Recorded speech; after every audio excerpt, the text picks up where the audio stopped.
ఇది మతోన్మాదంతో పిచ్చెక్కి తిరుగుతున్న రాధా మనోహర్ దాస్కి మాత్రమే, నా ప్రియ హిందూ సోదరులకు కాదు, గమనించగలరు. ఇతడు అన్న మాట ఒక్కసారి చూడండి. అతను నీ కొరకై, నీ పాపం కొరకై ముందే చనిపోయాను అన్న జోక్ కోసం చెప్పా. ఇప్పుడు నువ్వు పుట్టి తర్వాత పాపాలు చేస్తావు, అందుకని ముందే ఆయన చచ్చిపోయాడు. అది ఎలా సింక్ అవుతుంది? అరే, నీకు అసలు బుర్రుండి మాట్లాడతావో లేదో నాకు తెలియదు, కానీ ఏమన్నావురా?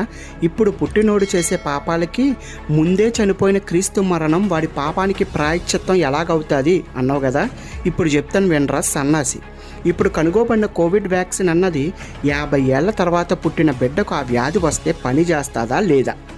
అలాగే మా ప్రభు రక్తం మా పాపానికి మందు, అది కూడా ఇప్పుడున్న మా పాపాలకు అలాగే వర్తిస్తుందిరా తెంగర్ సన్నాసి. ప్రజలందరి నిమిత్తం ఒకేసారి ఆ మహాత్యాగం జరిగిందిరా. మీకోసం త్యాగం చేసిన దేవుళ్లను దమ్ముంటే మీ గ్రంథంలో చూపించరా బుర్ర తక్కువ సన్నా.